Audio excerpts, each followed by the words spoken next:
Bismillahirrahmanirrahim. Matur nuhun Ki Jaya. Assalamualaikum warahmatullahi wabarakatuh. Alhamdulillahirabbil alamin wa bihi nasta'inu ala umuri dunya waddin. Wassalatu wassalamu ala asrofil anbiya'i wal mursalin wa ala alihi wa sahbihi ajmain, amma ba'du. Pertama-tama marilah kita panjatkan puji dan syukur pada Zati Ilahi Robbi bahwasanya atas satu rahmat dan iradahnya ya rekan-rekan sekalian, kita diberikan satu bentuk kecenderungan ya, satu bentuk kecenderungan untuk menyukai terhadap suatu ilmu ya. Karena kalau saja tidak ada yang memberikan kecenderungan itu, tentunya kita biasa-biasa saja ya. Jadi bagaikan tadinya boga-bogoh jauh belaan di kumaha-kumahakeunnya ya.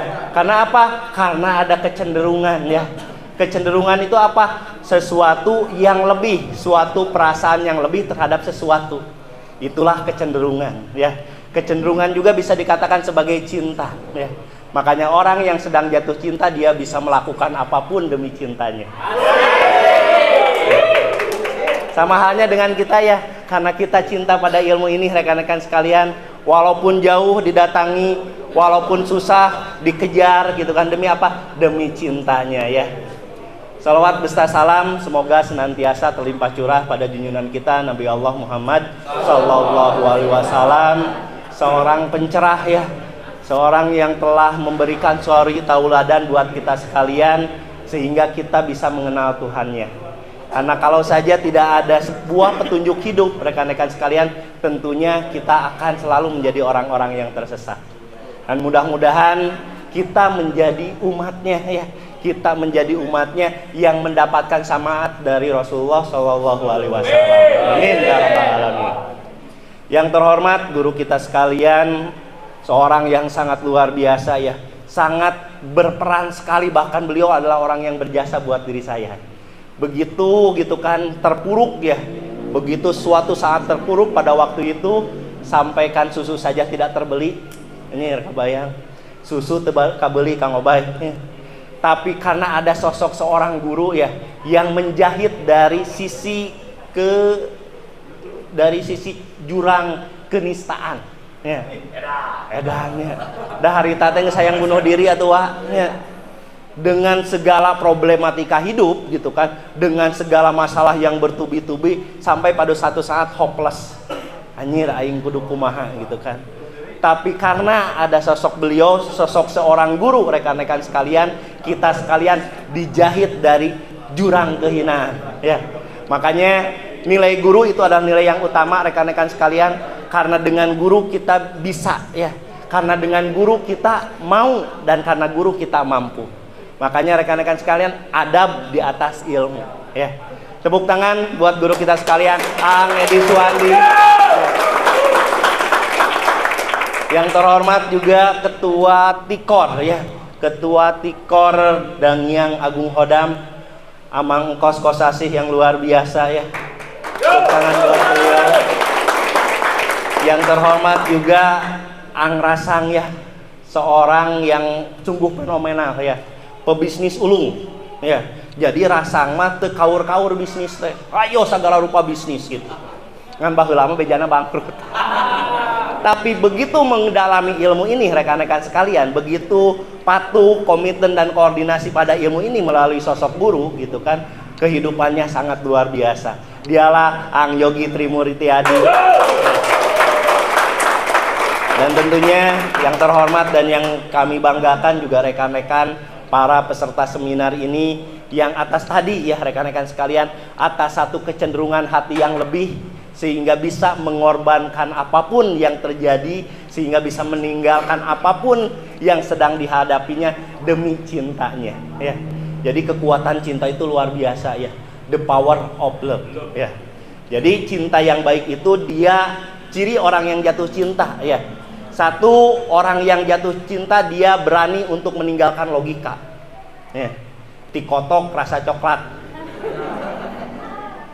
non samudra akan kuarungi, gunung tinggi akan kudaki. Demi apa? Demi cintanya. Jadi orang yang jatuh cinta itu dia akan meninggalkan logika. Walaupun kata orang lain, nah naonan sih kikituannya. Naon atuh diajar masa kali geus bisa mah geus we gitu. Tapi karena ada kecenderungan lebih gitu kan terhadap ilmu dan terutama terhadap impiannya, berani meninggalkan kata-kata yang tidak sesuai dengan prinsip cintanya.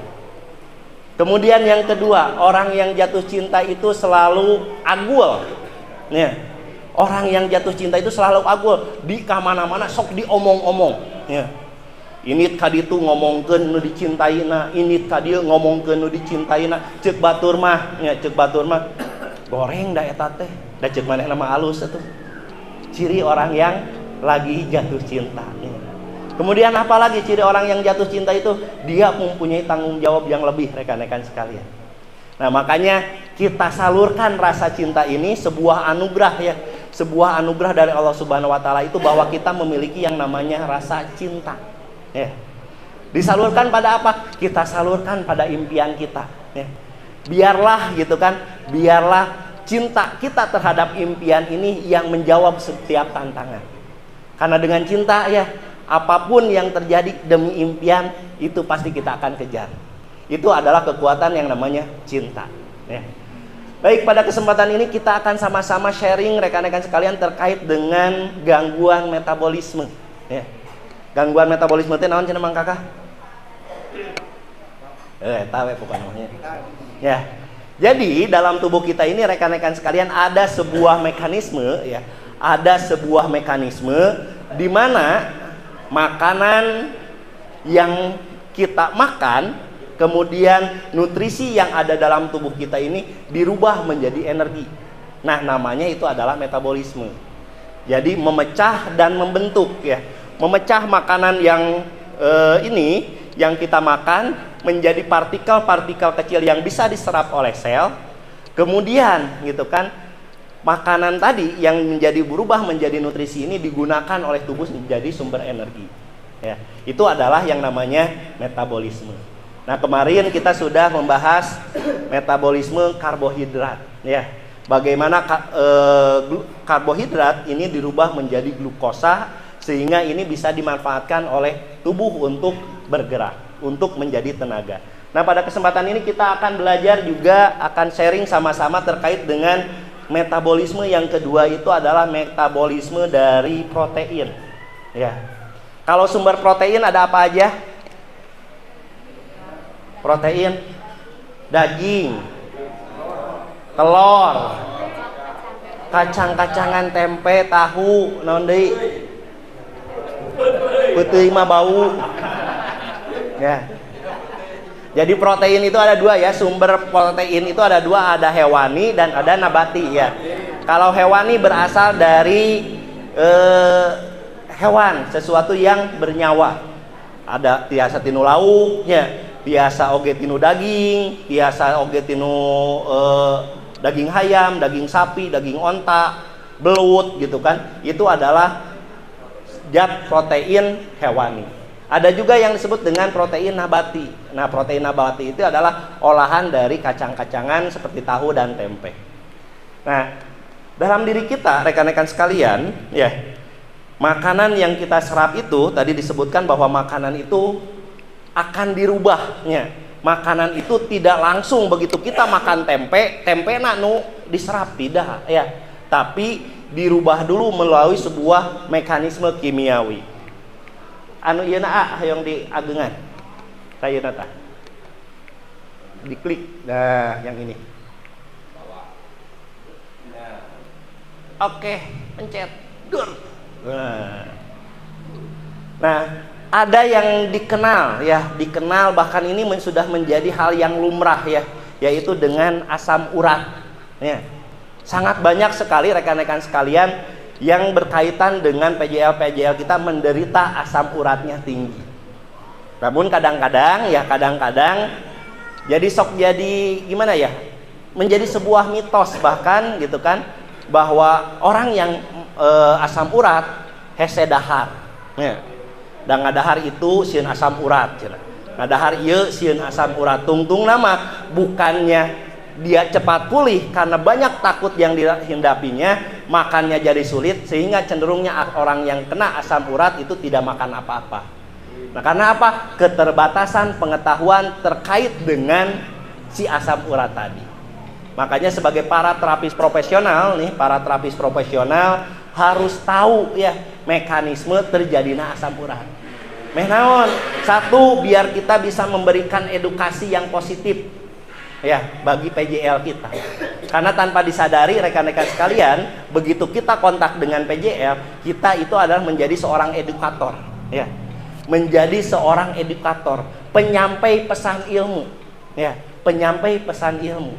Karena kita berbicara menjadi penyampai pesan ilmu, makanya yang disampaikan itu harus yang baik-baik, harus yang berlandaskan telaahan ilmiah dan alamiah.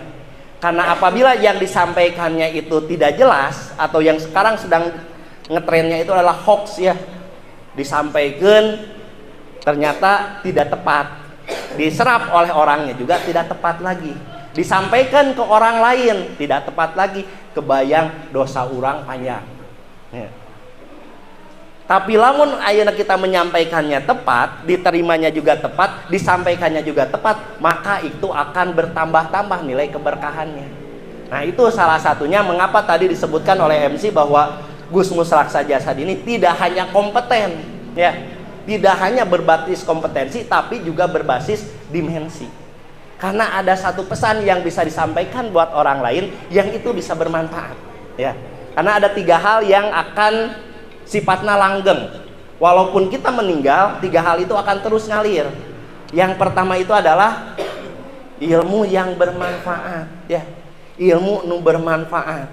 Artinya kita bermanfaat buat diri sendiri dan bermanfaat buat orang lain. Yang kedua itu adalah sodakoh jariah ya. Sodakoh jariah, melakukan sesuatu atas dasar rasa ikhlas, atas sodakohnya. Da ayeuna maparin 1 juta oge hate menteget mun asup sedekah. Tapi seuri isuk-isuk ka pamajikan, seuri isuk-isuk ka salaki bari jeung ikhlas tah eta teh sedekah. Ya. 2, yang ketiga itu adalah anak yang soleh. Bagaimana anak yang soleh? Kang Soleh. Disebut anak soleh teh kumaha? Oh. Anak soleh teh disebut anak soleh teh kumaha?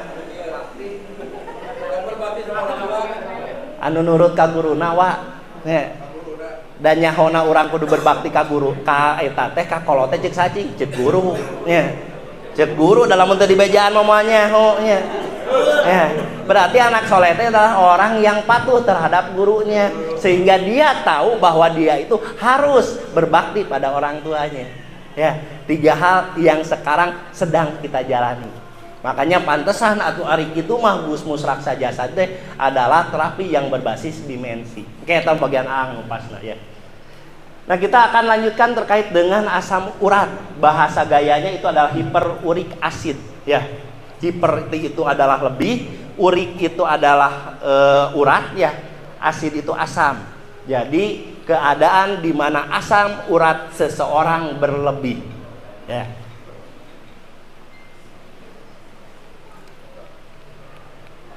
Nah, kita akan mempelajari di sini, kita akan sama-sama sharing rekan-rekan sekalian tentang asam urat, bagaimana asam urat itu terjadi, tanda dan gejala seseorang yang sedang menderita asam uratnya tinggi, cara penanganan, serta tentunya kalau di Gusmus itu ada pasti alam dan pasti budaya.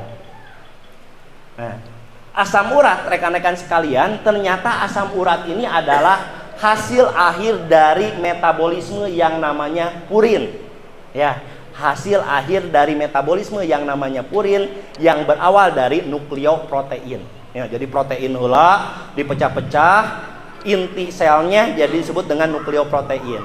Nah, begitu bermetabolisme si purin ini menghasilkan yang namanya asam urat. Purin ini adalah salah satu komponen asam nukleat yang terdapat pada inti sel semua makhluk hidup. Berarti geus aya dina awak urang, ya. Sudah ada dalam tubuh kita. Nah, Purin juga itu bisa dihasilkan dari tadi ya, baik dari yang sifatnya hewani atau tumbuhan seperti daging, jeroan, sayur-sayuran dan lain sebagainya.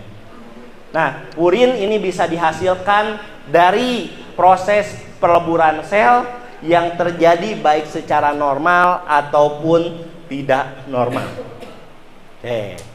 Jadi purin itu sudah ada dalam diri kita ya. Purin itu sudah ada dalam diri kita. Nah, si purin ini akan meningkat ya apabila banyak terjadi peleburan sel. Sementara kita tahu terjadi sebuah proses habaan mansuro ya. Proses peleburan sel dalam diri manusia itu pada pukul berapa? Jam 23.00 sampai 03.30 ya. Berarti lamun gitu tiap hari si purin ini akan diproduksi oleh tubuh. Kalau saja purinnya diproduksi oleh tubuh, pasti asam uratna oke akan keluar. Seperti itu. Itu adalah pemahaman konsepnya ya. Nah, ieu nama orang langkung liurnya. Ya, pokoknya dari makanan ya menjadi nukleoprotein, dari nukleoprotein ini berubah ada yang jadi purin, ada yang jadi pirimidin. Si purin jadi asam urat gitu lah di pusat mah. Ya. Bisi tambah lieur masalah nama. Ya. Ya. Jadi rangkaian kimiawinya seperti ini ya. Rangkaian kimiawinya seperti ini rekan-rekan sekalian. Nah, berarti tadi ya secara fisiologis bahwa purin ini dibentuk oleh tubuh sendiri ya, dibentuk oleh tubuh sendiri dan hasil dari purin ini mengeluarkan yang namanya asam urat.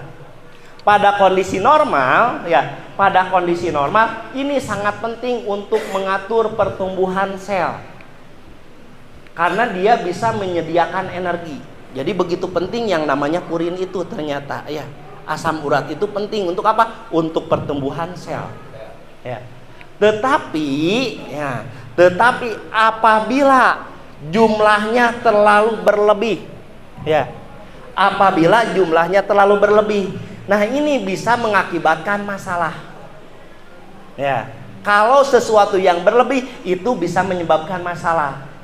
Nah, yang jadi masalahnya begitu asam uratnya numpuk dalam sendi-sendi, biasanya ada di sekitar sendi-sendi ini si asam urat ini gitu kan. Ini bisa menjadi kristal-kristal asam urat. Ya. Kristal itu yang seperti apa sih? Kalau kita bayangkan kristal itu bagaikan bubuk kaca. Ya. Lamun ayeuna gelas peupeus, ya. Gelas peupeus dihanap teh aya sok cing burilak geuningannya. Pas dipegang kieu teh geus rak. Nah, seperti itu yang namanya kristal asam urat. Nah, normalnya si asam urat ini ya, normalnya pada usia di atas 40 tahunan itu kalau laki-laki itu kurang dari 8,5. Kalau perempuan ini kurang dari 8. Makanya alangkah lebih baik kita rekan-rekan sekalian kita memiliki alat pemeriksaan yang 3 itu nih. Asam urat, gula darah jeung kolesterol ya. Sangat gampang digunakannya, tapi itu juga cukup akurat untuk mendeteksi apakah seseorang itu asam uratnya lagi tinggi, kolesterolnya lagi tinggi atau kadar gulanya lebih tinggi ya. Nah, si asam urat ini akan banyak terkumpul di sendi-sendi ya. Bentuknya asam urat kalau dibesarkan menggunakan mikroskop itu bentuknya seperti ini, kawas jarum, kawas pecahan-pecahan kaca. Makanya kalau yang sudah berpengalaman dengan yang namanya asam urat atau punya PJL asam urat, cenah mun mapah teh sok aya nu srek-srekan di lebetna teh. Ya. Kalau di tangannya itu suka pas dikieukeun asa srek-srek cenah aya anu ngagerihan di lebetnya teh. Karena ada partikel-partikel asam urat yang bentuknya seperti kristal seperti ini ya. Itu gejala yang pertama, nyeri yang dalam ya. Nyeri yang dalam teh kemana? Srek-srekan lah gitunya, seseresetan jika pangheureui cenah. Aya naon cenah ieu teh bangun pangheureui da dinu tur teh saya srek-srekan padahal mah asam urat ya. Nah, pada saat ini akan juga terjadi yang namanya pembengkakan. Ya. Bengkak itu akan mengakibatkan warna kemerahan dan kaku pada persendiannya. Sehingga gejala asam urat itu adalah yang pertama itu adalah bengkak, ya. Kemudian ada warna kemerahan atau ada tanda inflamasi dan nyeri, ya. Dan nyeri pada daerah-daerah persendian. Ya. Ini banyak dirasakan terutama pada kaki, ya, jari-jarina nih. Bahkan yang berkelanjutan ini akan terjadi pembengkakan, ya. Barareuh ngaageungan sendi-sendi nate, ya. Sendi-sendi nate ngaageungan. Begitu bangun tidur ini akan sangat terasa sekali. Pas bangun tidur itu asa rengkeng, ya. Asa rengkeng teu bisa ditilepkeun. Jadi kudu diurutan heula weh karek leuleus deui. Itu salah satu dari tanda dan gejala asam urat. Ya. Bisa di sendi kaki, sendi lutut, ya, tulang belakang. Nah ini lebih bahaya lagi di tulang belakang, ya. Di sendi panggul bisa terjadi, di siku, di sendi tangan. Ya. Saya pernah merasakan ini, gitu karena rekan-rekan sekalian begitu umroh yang pertama dengan Buya. Jadi begitu jalan itu kebetulan di kaki asam uratna. Begitu jalan itu asa aya nu nojosan gitu kan, asa aya nu nojosan sehingga pada waktu itu di bengkel ku Buya. Jadi sangat paham sekali gitu kan bagaimana dahsyatnya penanganan Gusmus Raksa Jasad dengan metode yang dilakukan oleh Buya. Jadi lain ku batur karasana ge ku abdi nyalira wah nya. Karena pada waktu itu geraknya karena ibadah umroh itu kan ibadah fisik, ya. Harus lari-lari, harus jalan yang cukup jauh gitu kan, kondisi asam urat. Jadi ingku deui kieu anta digusurnya. Ari henteu dipaksakeun sieun tinggalkeun, nya. Ari ninggalkeun batur, ninggalkeun maneh sieun nyasab. Jadi maksakeun we angkud-angkudan oge gitu kan. Akhirnya sama Buya dilakukan terapi gitu kan. Dan alhamdulillah harita keneh langsung bisa lompat di eta dahsyatnya Gusmus Raksa Jasad.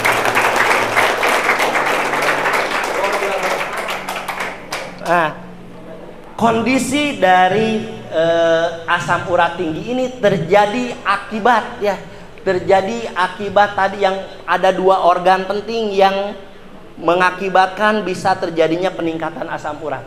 Yang pertama itu adalah organ liver dan yang kedua itu adalah organ ginjal. Nah, di saat apa terjadi nih di liver? Di saat terjadi peningkatan asam urat di liver itu begitu terjadi pemecahan protein, ya. Akibat tubuh sedang membutuhkan antioksidan tinggi atau pada saat kondisi tubuh ini lemah. Sehingga tubuh dipaksa untuk mengeluarkan asam urat untuk meningkatkan daya tahan tubuh, ya. Jadi henteu mam kangkung wae oge geuningan teu mam anu hejo-hejoan wae ge asam uratna tiasa naik Mang Kakak. Karena apa? Karena respon fisiologis dari tubuh. Atau pada saat ada reaksi SNS. Apa itu reaksi SNS? Reaksi sympathetic nervous system. Reaksi stres, ya. Reaksi fight or flight, ya. Jadi reaksi SNS seperti ini. Begitu kita menghadapi suatu masalah, tubuh ini dengan sendirinya dengan otomatis akan melakukan dua hal. Dia akan menghadapi masalah atau dia akan lari dari masalah. Jadi teu dipikiran oke tubuh teh bakal gitu kan. Sejatinya akan seperti itu. Jadi kebayang kalau kita terlalu banyak menimbun yang namanya stres, ya.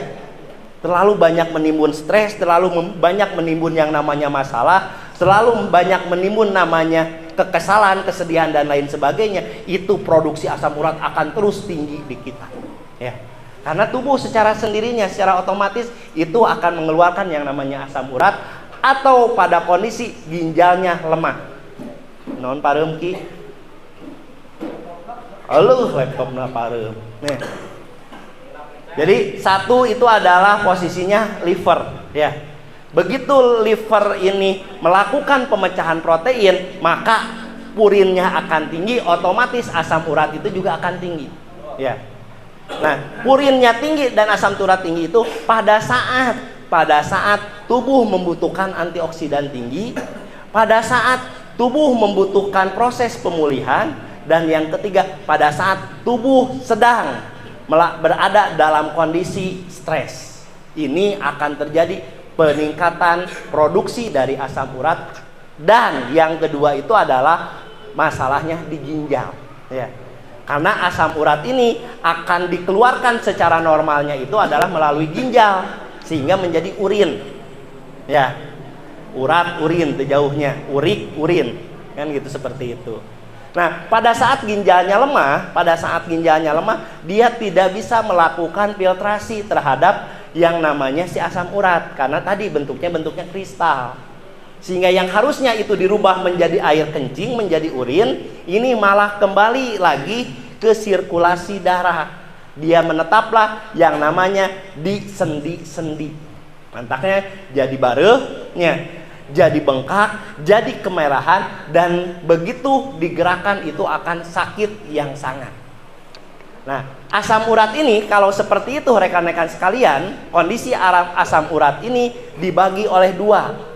Satu yang disebabkan oleh tubuh, yang kedua yang disebabkan oleh konsumsi makanan yang mengandung purin tinggi. Ya.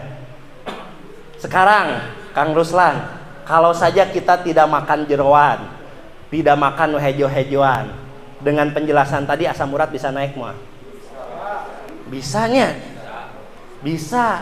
Karena apa? Tadi asam urat ini dibentuknya itu adalah di liver. Untuk apa? Untuk proses perbaikan sel, untuk proses meningkatkan daya tahan tubuh. Jadi gak makan anu sifatna hejo-hejoan, oke, asam urat ini pasti terbentuk, ya. Jadi 2/3 penyebab peningkatan asam urat itu disebabkan oleh tubuh sendiri, ya.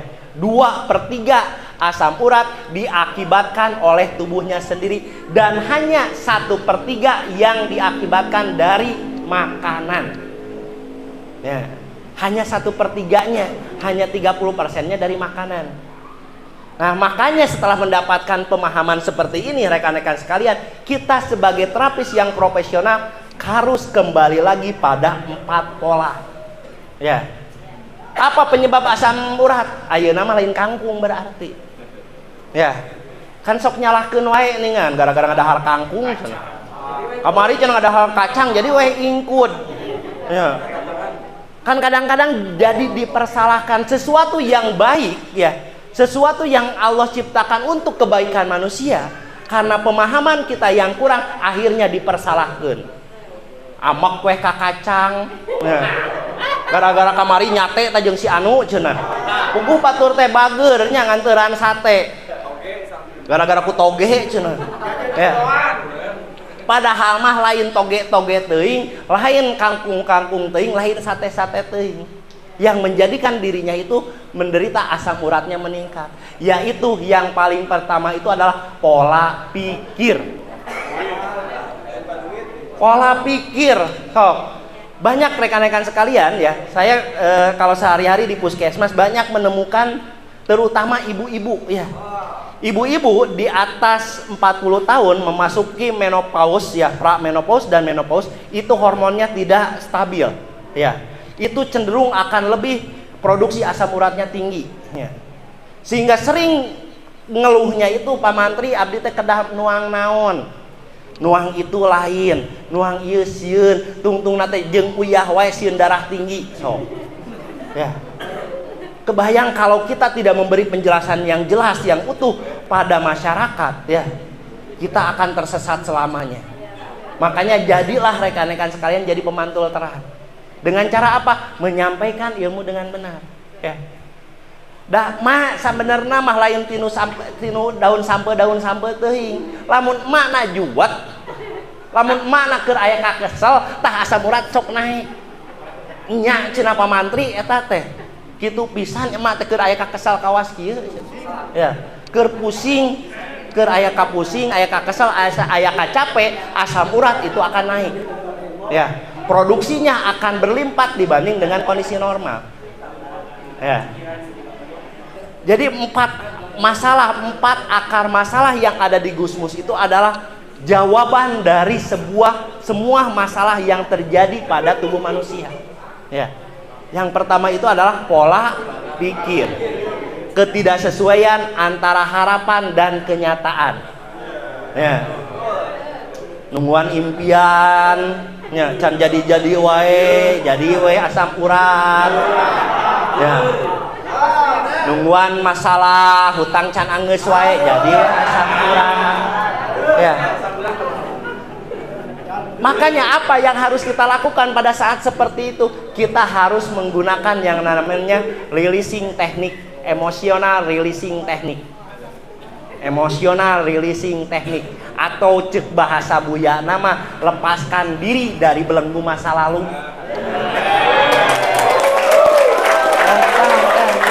Lepaskan diri dari belenggu masa lalu dengan cara apa ya? Namanya juga melepaskannya. Ieu mah ongkos geus ikhlas da geus ridho da urang mah, tapi dibayangkeun wae sok, dipikiran wae. Ongkoh mikeun tapi dipepenta wae sarua jeung kitu tah ya. Berarti cara melepaskan diri dengan masa lalu itu adalah biarkan yang berlalu berlalu ya. Ya. Hutang tinggal mayar we atuh. Pakai kudu dipikiran ya. Nah, gitu ya. Dengan syarat tadi seperti apa supaya kita mempunyai kekuatan lebih, supaya kita berdimensi. Gunakan cinta ya. Jadi lamun nu gaduh hutang seueur ya, ilmu jitu anu kuang turunkeun ke abdi gitu kan. Karena pada saat itu dililit oleh yang namanya hutang ya. Leuheung karek KBJB wungkul mah, leuheung ka koperasi wungkul mah, ieu mah kababaturan kata tangan geus wani hutang ya. Saking kunaon Kang Lusan, saking kujuet gitu nya. Ceuk aang teh ari maneh nyaah teu ka dulu ka pamajikan nyaah, maneh nyaah teu ka anak nyaah, sok pake kakuatan nyaah eta pikeun mayaran hutang. Bener ajaib ya. Jadi niatan mayar hutang teh karena naon? Karena nyaah ka pamajikan. Niatan mayar hutang teh karena naon? Karena nyaah ka budak. 3 bulan angeus sakuliling bungking teh. Karena apa? Kekuatan cinta rekan-rekan sekalian. Makanya kita diuntumkan oleh Buya itu impian-impian. Kalau impiannya tidak dicintai, nepikeun ka mana we moal jadi. Ya, sehingga tidak kurang impian yang menjadi nightmare. Ya. Harusnya membayangkan impian itu menjadi kita itu bergairah, menjadi kita itu loncat kuat, loncat dan kuat harusnya. Tapi yang terjadi begitu memikirkan impian teh kalakal leuleus. Ngalak ketai, aduh di mana urang mah. Ya, karena impian yang baik itu sejatinya itu adalah menjadi bahan bakar. Jadi beus nempo impian teh kalakal ngarenghap, ngarahu. Di mana atuh? Ya. Kan kamari oge teu hasil. Ya, selalu berbicara dengan masa lalu ya. Jadi bagaimana dimensi ini bereaksi kalau kita tidak mau memutuskan rantai masa lalu itu ya. Jadi yang disebut masa lalu itu bukan 2 tahun, 5 tahun, 10 tahun ke belakang, bukan. Tapi kejadian tadi pagi itu adalah masa lalu buat diri kita. Ya, isuk-isuk disamututan kudu gigireun. Ya, lamun teu buru dibebaskeun mah anger mentegeg dibawa ka dieu. Bororah hayangan dikeun materi amak we nu aya. Ya. Di jalan misalkan teh pasengol jeung batur, amak keneh dibawa ka dieu anger moal jadi ya. Makana bebaskeun carana ikhlaskeun ridokeun ya. Biarlah yang itu terjadi karena itu adalah qadarullah ya, takdir. Namanya takdir tidak bisa dirubah rekan-rekan sekalian ya. Tapi nasib ti ayeuna ka hareup eta kumaha urang ya. Makanya kembali lagi supaya asam uratnya tertinggi kunaon? Ku cinta ya. Cinta pada apa? Pada impian. Cinta pada siapa lagi? Pada orang yang paling kita sayangi. Itu adalah mood buster ya. Supaya apa? Supaya peningkatan produksi dari asam urat yang dilakukan oleh liver ini tidak meningkat ya. Karena sejatinya orang rek bingung mikiran masalah jeung urang rek bingung mikiran cinta, dua-duanya bisa terjadi. Bingung mikiran cinta kawas tadi lagu nu Ceki Jaya teh ya, boga kabogoh jauh sarua bingung ya. Kadar asam uratna naik mah mun bingung jeung bingung mikiran masalah kadar asam uratna naik mah naik. Ngan anu ngabedakeun bingung mikiran kabogoh mah jadi bunga, jadi hayang panggih, Jadi aya kekuatan anu ngagerakeun belaan SMS belaan naon cek Jaya tadi, tapi lamun bingung nak ku masalah mah kalahkah si asam urat yang harusnya bagus untuk pertumbuhan kita itu menjadi nyocokan. Nah, karena tubuh ini dikendalikan oleh dua hormon ternyata rekan-rekan sekalian ya. Begitu endorfin yang keluar, hormon cinta, hormon bahagia ya. Kita bahagia itu karena ada sesuatu yang diidam-idamkan. Pasti orang bahagia. Kita tidak bahagia itu karena ada sesuatu yang kita tidak inginkan. Ya, cirina eta lamun dipikah hayang ku urang pasti eta bahagia. Lamun numung dipikah hayang ku urang eta pasti pikah nyerieun. Ya. Lain ibarat anu 2 poe deui telat setoran teh ningan. Da mung atuh panghijeung lising teh. Ya. Tapi sering diinget-inget, aduh sieun ku lising, aduh sieun ku lising. Nah, ada di jalan teh gok teh atuh. Ya. Karena proses kimiawi dalam otaknya juga sama ya. Apa yang dia pikirkan itulah yang akan terjadi. Tapi begitu memikirkan sesuatu yang membuatkan kebahagiaan, aduh aing teh hayang panggih jeung si eta, aduh aing teh panggih jeung si eta, gok teh panggih ya. Siapa yang mendekatkan itu semua rekan-rekan sekalian? Kalau pernah terpikir gak seperti itu? Saha nu ngadeukeutkeun eta teh? Tah eta teh irodah. Ya. Tah eta teh alam peteng ya. You are what you think. Ya. Bahwa kalian itu, kita itu adalah apa yang kita pikirkan. Rek mikirkeun ka sedih, rek mikirkeun ka senang, eta nu bakal terjadi. Mikirkeun ka sedih deui, bek deui eta. Kan janji Allah la in syakartum la azidanakum wa la in kafartum inna adzabil sadid. Ya. Saha nu agul kanu nikmati kami nya. Jadi agul teh hayo we di pikiran. Hayo we dibayangkeun. Tapi kanu nikmat. Nuka dua saha deui nu agul karena ingkar tina nikmat kami. Diagul-agul tuh masalah diagul-agul, kuatkeun masalah diedifikasi gitu. Kumaha cenah masalah diedifikasi oh ka saha diomong-omong abdi teh kieu kuatkeun ka diukir ngomongkeun masalah teh nih. Dua-duanya juga menghasilkan asam urat. Tapi yang satu asam uratnya akan bereaksi untuk proses perbaikan sel, tapi yang satu lagi akan bereaksi untuk menghancurkan sel. Tinggal pilih nu mana. Ya. Makanya sebagai terapis profesional, Gus Musraksa Jasad itu adalah terapi keseimbangan sistem tubuh. Ya. Itu adalah dari pola tubuh. Yang kedua, rekan-rekan sekalian, dari pola minum. Tadi disebutkan bahwa asam urat itu meninggi, salah satunya itu adalah dari beban ginjal yang terlalu berlebih. Nah, caranya bagaimana? Yaitu dengan memperbanyak air minum. Jadi air minum itu bisa melarutkan, ya. Sekental apapun cai kopinya, lamun tuluy we di caiannya, apa yang terjadi akan menjadi encer. Begitu juga dalam tubuh kita ya. Begitu minum 8 sampai 12 gelas sehari, partikel-partikel atau radikal-radikal bebas yang ada dalam sirkulasi darah ini dia akan larut ya, sehingga mengakibatkan ginjalnya enteng ya. Jadi ginjal itu adalah habun dina motor mah karburator ya. Saringan, kalau dina saringanana medek ya, saringan karburatorna nyocokan apa yang terjadi, mesinna eueuh tanagaan ya, mogok tuluy naon deui ngagibrig dan lain sebagainya. Sarua urang oge lamun ginjalna nyocokan ya. Makanya cara membersihkan, karena lamun karburator mah babari nya, bawa ka bengkel karburatornya dilaan, pan ai ginjal mah teu tiasa wa ya. Oh bisa cenah operasi tapi hargana sabaraha ya. Diganti dengan alat yang namanya cuci darah, dan sampai sekarang akan ketergantungan yang namanya dengan alat tersebut.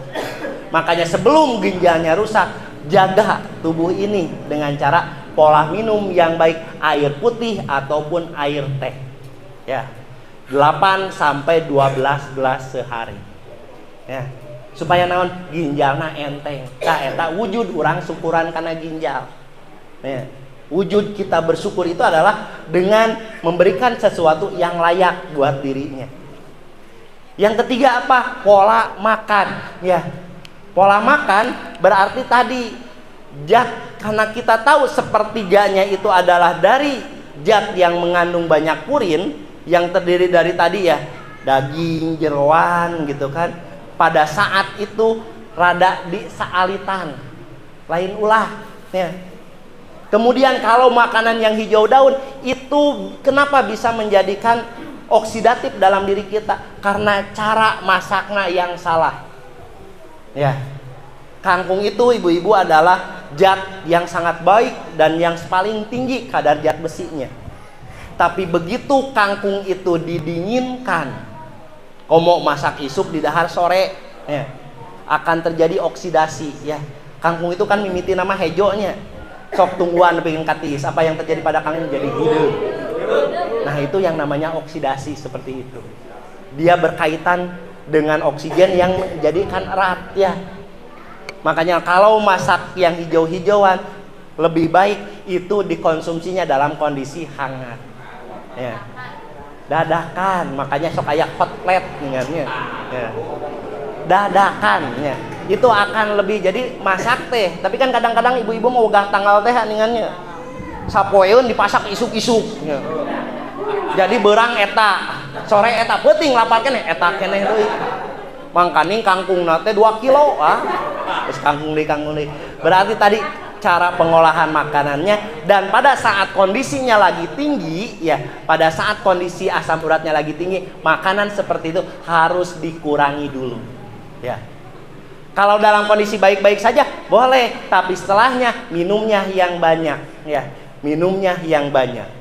Karena dengan minum yang banyak rekan-rekan sekalian itu akan mengurangi kadar keasaman di ginjal. Ya, akan menghindari keasaman di ginjal. Atau kita minum zat-zat yang sifatnya basa. Ya, apa salah satu zat yang sifatnya basa itu adalah pace. Ya. Jadi pace itu dia bisa mengurai zat asam yang ada dalam tubuh.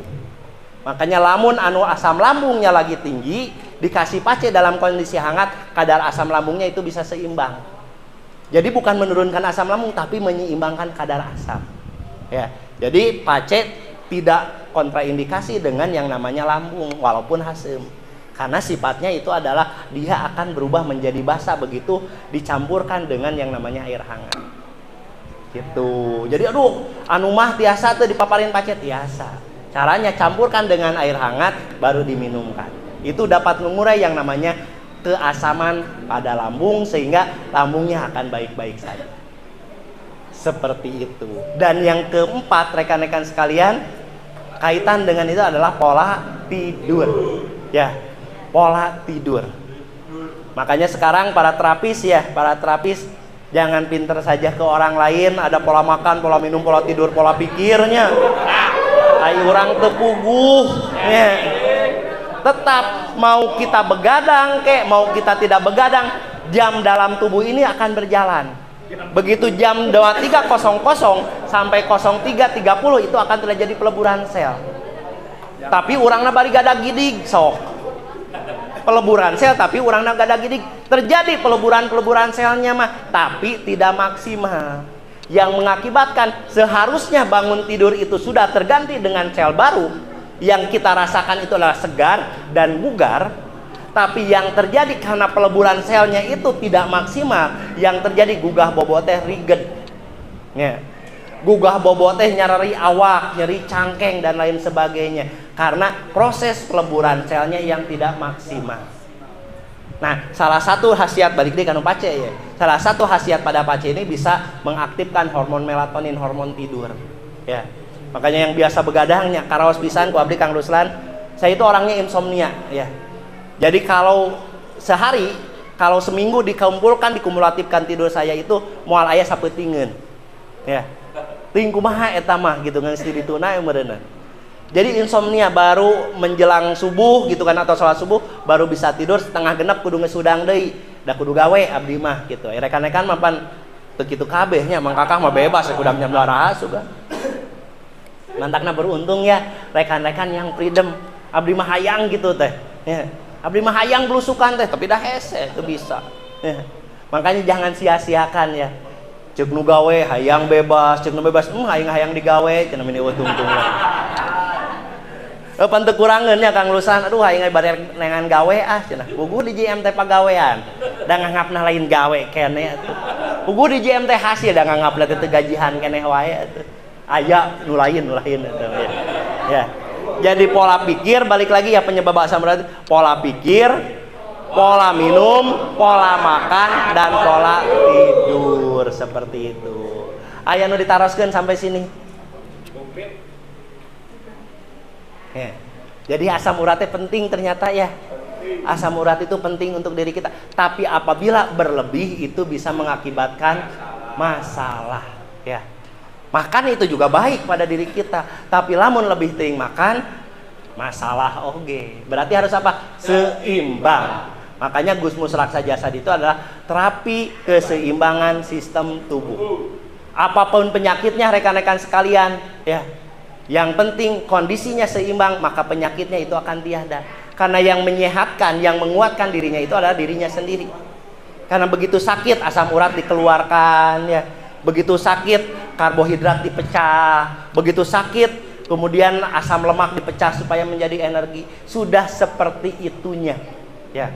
Berarti yang menyehatkan itu adalah dirinya sendiri.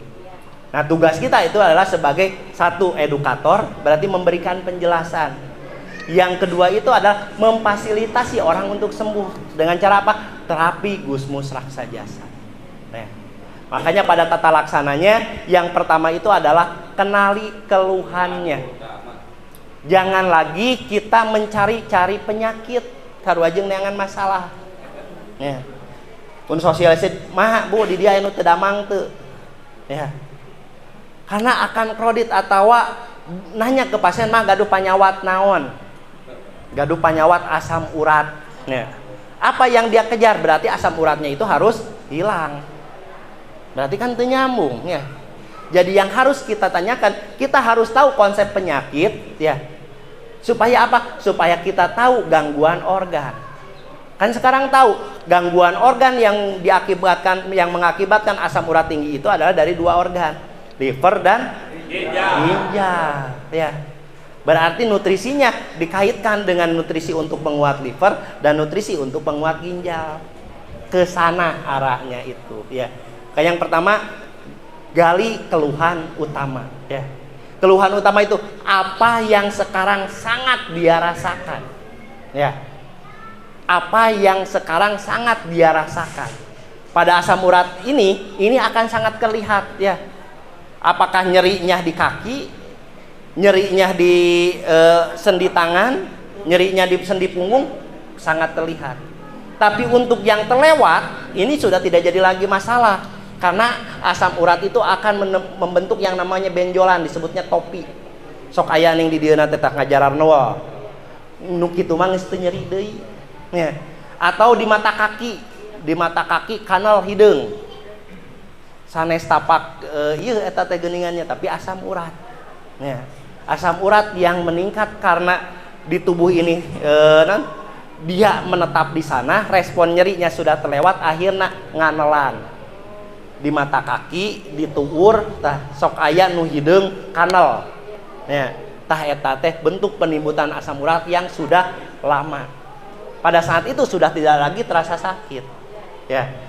Jadi begitu ayeuna bengkak diantepkeun we, bengkak tidak sembuh secara maksimal, nah ini akan bentuk yang namanya topi namina teh. Jadi pembengkakan pada sendi-sendinya, kemudian terjadilah yang namanya benjolan. Nah, itu adalah dari asam urat juga bisa seperti itu, ya. Jadi apa yang harus kita tanyakan? Keluhannya, ya. Karena kita tahu penyebab asam uratnya itu dari 4 pola, maka yang harus kita sampaikan itu adalah 4 polanya. Dan karena kita tahu penyebab dominan dari asam urat itu pola pikir, maka yang harus kita sentuh pertama kali itu adalah respon emosionalnya atau rasa jiwanya. Ya. Apakah dia lagi sedih, dia lagi takut, lagi marah yang berkepanjangan, lagi kecewa, atau lagi tidak percaya diri? Supaya naon? Supaya terbebas dulu dari belenggu masa lalu. Nah, ya. Supaya bunga heula, ya. Karena efektivitas dari wawancara itu sejatinya itu 70% bisa mengatasi keluhan pada PJL. Begitu kita bisa menggalinya. Karena kalau kita rasakan aja pada diri sendiri, lamun orang boga unek-unek, lamun orang boga bang balu, hek diomongkeun ka batur, naon karasana teh ngemplok. Ya. Tapi proses ngomongkeun teh aya nu struktural, aya nu ka mana wae. Anu struktural mah ngomongkeun teh ka luhur supaya aya jadi solusi. Aya nu teu struktural mah kasaha we diomong-omong eta teh. Akhirnya jadi sampah di mana-mana. Nah, itulah pentingnya koordinasi ya. Komunikasi yang tersistem ya. Sarua apa? Ka guru oge ngeluh ngomongkeun unek-unek, kagigireun kahanapeun oge sarua ngomongkeun nama unek-unek.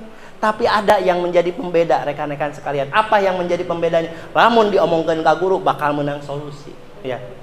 Kenapa seperti itu? Karena guru kita terlebih dahulu ya mengamalkan ilmu ini, menerima ilmu ini dan membuktikan dari ilmu ini. Sehingga apapun yang kita curhatkan pada beliau, dia akan lebih paham daripada kita sendiri. Ya. Mantak tong awal-awal teuing ku masalah teh nya Mang Kakak ya omongkeun we. Ya. Bagaimana kita bisa closing besar lamun di urang aya unek-unek keneh. Kunaon jaringan make kalalabur da urangna aya nu nyungkelit. Kunaon urang teu bisa closing gede, teu bisa ngajual pacek keneh lantaran aya nu ngabahul keneh. Nah, makanya lepaskanlah bahulan-bahulan itu dengan cara omongkeun kanu jadi guru. Itu solusi yang terbaik ya. Berpikir yang baik itu adalah bertanya. Ya. Jadi mulainya dari emosionalnya dulu ya. Pendekatan yang sangat baik di Gusmus itu adalah dengan pendekatan emosional. Bisa mengatakan kita langsung sedang, apakah Bapak Ibu sedang sedih, ataukah kita bahasa dengan gaya candaan, misalnya jika nuker saradih wae gitu. Ya, itu akan lebih mengena. Ya, itu akan lebih mengena. Baru setelah itu, kalau dia bertanya, kaitkan dengan gangguan organnya. Ya, jadi kalau dia lagi sedih, berarti kudu dikumahakeun, kudu dibungahkeun. Begitu dia lagi takut, berarti kudu dikasih petunjuk ya, diurei kanu sieun mah. Mah ieu teh lamun tos mam ieu teh bakal aya reaksina teh kawas kieu. Makana emak teh kedah rutin nuangna. Ya, makana emak teh kedah rajin di terapina supados ieu teh perbaikanna kawas kieu. Tah eta mah kanu sieun. Lamun kanu anu marah yang berkepanjangan harus diberikan posisi. Ingatkan pada prinsipnya. Kalau seorang kepala rumah tangga ingatkan pada prinsipnya. Pak, lamun bapak teu buru-buru cager rek kumaha anak pamajikan. Ruwaseun kitu mah usahanya. Jadi hayang buru-buru cager karena marah berkepanjang itu kaitannya dengan prinsip yang dia pegang. Kalau misalkan dia itu sedang kecewa ya. Kalau sedang kecewa digimanain? Ya. Dihibur nuker kecewa mah dihiburnya. Lamun anu teu pede ya bandingkeun nya. Kamari oge aya nu kawas mah ngan alhamdulillah 2 kali diterapi ngaleueut ieu sadinten teh 3 kali pace alhamdulillah damang dibandingkan sehingga dia menjadi pede untuk sembuh. Oh kitunya neng tiasa ieu teh damang tiasa mah nu penting mah ngajaga opat pola diterapi bari jeung rutin tah eueutkeun ieu pace 3 kali 2 sendok beres ya. Kalau kita sentuh melalui jalur itunya seperti itu ya. Karena kadang-kadang ada juga yang seperti ini. Oh ieu teh asam urat henteu cenah kamari di parios di puskesmas asam urat nang geus sae. Da mambeulita kadinya gitu kan. Henteu cenah mama asam urat nang geus sae. Padahal jelas-jelas tanda dan gejala mengarah ke sana. Tidak selalu ya, alat itu juga ada errornya. Makanya yang harus kita gali gitu kan, teu kudu urang sok-sokan nyaho asam urat ya. Tapi kita paham konsep asam urat dan kita bisa melakukan penanganan terhadap asam urat. Ya. Jadi teu kudu nepak dada, urang pinter ya bisa asam urat, gak usah juga gitu kan. Bisi nyalahan amun can kakuasai ya. Nah, terapinya karena ini bersifatnya itu ada penumpukan racun dalam tubuh, terapi yang paling efektif itu adalah dengan menggunakan 12 titik kubro. Ya. 12 titik kubro itu dimulai dari mana cing? Ayo, 12 titik kubro. Ayo, akar rambut bagian belakang. Ya, di sini juga di akar rambut bagian belakang rekan-rekan sekalian, Untuk lebih jelasnya bisa lihat di YouTube-nya Buya ya, di bawah data 0112.kubro. Jadi kalau misalkan relatif sakitnya itu di daerah akar rambut belakang bagian kanan, ini menandakan dia lagi capek secara fisik. Tapi kalau di yang sebelah kiri yang sakitnya, ini menunjukkan capek mikir atau capek hati. Ya. Jadi di sini akar rambut titik satunya itu akar rambut bagian belakang, kiri dan kanan. Ketiga keempatnya itu adalah usus besar, terus jantung paru, terus ginjal, terus ayo. Yang pertama itu adalah akar rambut, yang kedua usus besar kiri dan kanan, kemudian jantung paru, kemudian lambung dan kandung empedu, kemudian titik reproduksi dan tengah betis ya. Itu bisa dilakukan kupra atau dengan akupoin anatomi. Jadi sebelum dilakukan akupoin anatomi, sebelum dilakukan kupra, tetap totok circle kiap pada titik-titik itu harus dilakukan biar maksimal ya. Jadi mulai kita totok circle kiap di sini, totok circle kiap di sini, semua totok circle kiap dulu, barulah kita lakukan metode kupra. Supaya apa? Supaya maksimal. Nya. Dari ka mana atuh gancang-gancang teuing? Kawas pasien geus 100 wae. Hiji oge dileukeunnan mah maksimal. Nya. Ya, jadi rangkaiannya aku poin anatomi dulu, baru digabung dengan teknik lainnya. Nah, itu akan mumpuni hasilnya. Setelah itu rekan-rekan sekalian, terapi herbal yang paling baik itu adalah dengan menggunakan pace ya. Dibantu dengan digabung juga dengan produk lainnya. Misalkan dengan C powder ya. Kenapa pace? Karena pace itu adalah antioksidannya tinggi. Ya. Kita tahu kan tadi asam urat itu dikeluarkan begitu antioksidan dibutuhkan ya. Berarti kalau tidak ada masukan antioksidan dari luar, akan kelelahan nih si livernya, sehingga dia terus memproduksi yang namanya asam urat. Tapi begitu dia dibantu ya, misalkan kekuatan ti dia 10 ditambah kekuatan tinu lain 20, maka si livernya itu akan ringan. Ya. Karena pace ini salah satunya mengandung vitamin C yang dosis tinggi serta sebagai antioksidan. Dan yang ketiga itu adalah sebagai resveratrol. Apa itu resveratrol? Dia bisa menghancurkan. Jadi di dieu sing karamung ya, barare. Nah, dengan mengkonsumsi secara rutin itu bisa hancur ya. Nah, untuk yang bengkaknya seperti apa kan? Lebih baiknya itu adalah dilakukan detoksifikasi dengan menggunakan godogan. Ya. Karena dari pori-pori kan harusnya itu zat-zat racun ini dikeluarkan melalui pori-pori dalam bentuk keringat, kemudian dari air kencing dalam bentuk urea, dan dari kotoran dalam bentuk feses. Nah, pada saat kondisi seperti itu kan terlalu tinggi nih dalam tubuh, harus dibantu. Cara efektifnya itu adalah dengan cara direndam dengan air godogan. Itu akan lebih efektif lagi. Di dalamnya resveratrol dan antioksidannya itu mumpuni, dibantu di daerah lokalnya itu juga dengan direndam dengan air godogan. Itu akan lebih dahsyat rekan-rekan sekalian. Lah, capek nih kan saja. Oke ya, jadi seperti itu rekan-rekan sekalian terkait dengan gangguan metabolisme protein ya. Jadi kita sedikit ulas kembali bahwa asam urat itu sejatinya itu baik untuk tubuh kita. Tapi pada kondisi-kondisi tertentu, asam urat yang meningkat itu justru itu akan menjadikan hal yang tidak baik. Cara untuk mengendalikannya itu yang pertama itu adalah pola pikir ya. Pola pikir, lepaskan dari belenggu masa lalu, ganti dengan yang namanya cinta. Ya. Yang kedua itu adalah pola minum ya.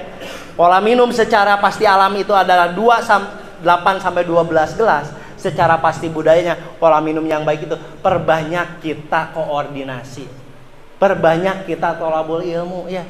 Karena itu akan bisa mengikis kotoran-kotoran di otak orang ya. Akan mengikis perilaku-perilaku yang ada dalam diri kita. Karena kalau saja otak ini bisa kita buka, kemudian kita simpan, kita sikat, itu akan lebih baik ya. Tapi karena tidak bisa, apa yang bisa mengikisnya? Yaitu informasi dari ilmu yang terus-terusan. Tapi informasinya harus satu, biar otak oge tidak blunder ya. Jadi informasi lamun ti GM we hayo bakal kebersihan. Tapi lamun ti ditu ti dia diasupkeun, otakna akan kelelahan. Karena otak hanya bisa menerima satu reserve ya. Begitu banyak reserve ya. Cuk ieu cuk ieu akhirna ngadu pendapat dina otak urang lain kalah ka alus. Ya. Kalah ka pagujud ya. Kemudian yang ketiga itu adalah pola makan ya. Pola makan, dan terakhir itu adalah pola tidur. Demikian rekan-rekan sekalian yang bisa saya sampaikan. Terima kasih atas perhatiannya. Mudah-mudahan ya pemahaman tentang konsep asam urat ini membuat kita lebih pede lagi pada PJL ya. Membuat kita terbuka lagi wawasan bahwa sejatinya semua berawal dari pola pikir. Billahi taufiq wal hidayah. Assalamualaikum warahmatullahi wabarakatuh.